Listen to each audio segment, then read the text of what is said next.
अस्सलाम वालेकुम। बात करते हैं वर्ल्ड एड्स डे के बारे में।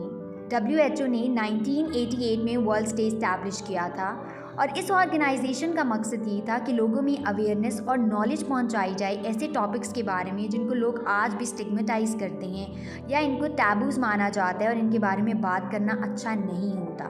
हालांकि इन टैबूज को तोड़ना चाहिए और हमें बहुत ज़रूरी है अपनी सोसाइटी में इन चीज़ों की अवेयरनेस देने की, ताकि बहुत सी ऐसी बीमारियों से बचा जा सके जिनकी प्रिकॉशनरी मेजर्स लेके हम अपने आप को जानलेवा बीमारियों से और अपने माशरे को महफूज कर सकते हैं। वर्ल्ड एड्स डे हर साल 1 दिसंबर को मनाया जाता है और लोगों को अवेयरनेस नहीं है कि HIV या एड्स क्या होता है।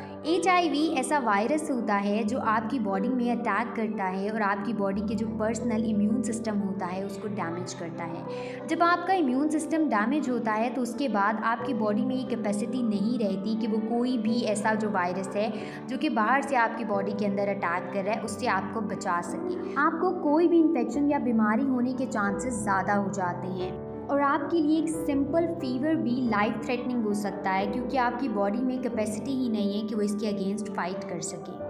आपका इम्यून सिस्टम वीक होने से सबसे ज़्यादा इफेक्ट आपके ब्रेन और स्पाइनल कॉर्ड पे होता है और इसके सिम्टम्स ये होते हैं कि आप कन्फ्यूजन स्टेट में रहते हो, आपको हेडेक होता है, सिजर्स होते हैं और सिजर्स आपके सेंट्रल नर्वस सिस्टम में इन्फेक्शन भी कॉज कर सकते हैं। What are the causes of HIV?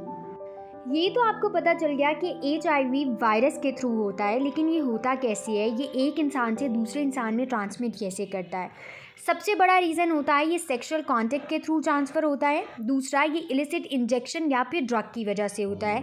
आप किसी की यूज़ की हुई नीडल्स का अगर इस्तेमाल करते हैं, जब आप किसी का ब्लड अपने अंदर ट्रांसफ़र करते हैं तो उससे पहले ये देखना बहुत ज़रूरी होता है कि ब्लड इन्फेक्टेड तो नहीं है या वो बंदा जो आपको ब्लड दे रहा है वो किसी बीमारी से सफ़र तो नहीं कर रहा। प्रेगनेंसी के दौरान माँ से बच्चे में भी ट्रांसफ़र हो सकता है, चाइल्ड बर्थ के दरमियान हो सकता है या फिर ब्रेस्ट फीडिंग से भी हो सकता है। HIV जो आपकी बॉडी में मौजूद CD40 सेल्स होते हैं उनको डिस्ट्रॉय करता है और आपके वाइट ब्लड सेल्स बिल्कुल ख़त्म हो जाते हैं। अगर आपको एक दफ़ा HIV हो जाता है तो आप ये याद रखें कि इसका कोई क्योर नहीं है and you will have it for your life time. HIV के इफेक्टिव ट्रीटमेंट के लिए जो मेडिसिन यूज़ होती हैं उन्हें एंटी रेट्रोवायरल थेरेपी या फिर ART कहा जाता है।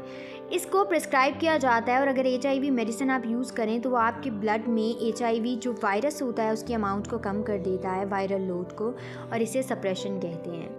और अगर तो इस वायरल लोड की तादाद आपकी बॉडी में इतनी कम हो जाए कि आपके लेबॉरेटरी टेस्ट में ये डायग्नोस ना हो तो फिर ये समझें कि आपका HIV ख़त्म भी हो सकता है और फिर ये आपके दूसरे पार्टनर में सेक्स के थ्रू ट्रांसफ़र नहीं होता। इस सिचुएशन को अनडिटेक्टेबल वायरल लोड कहा जाता है।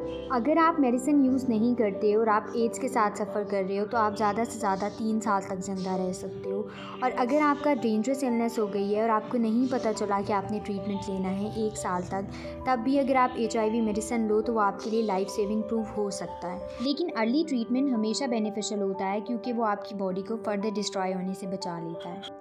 आपने एक और टर्म सुनी होगी जिसे एड्स कहते हैं। बहुत से लोग इस टर्म में कंफ्यूज हो जाते हैं कि HIV क्या होता है और एड्स क्या होता है। HIV human immuno deficiency virus होता है और एड्स जो होता है वो इसकी लेटर स्टेज होती है।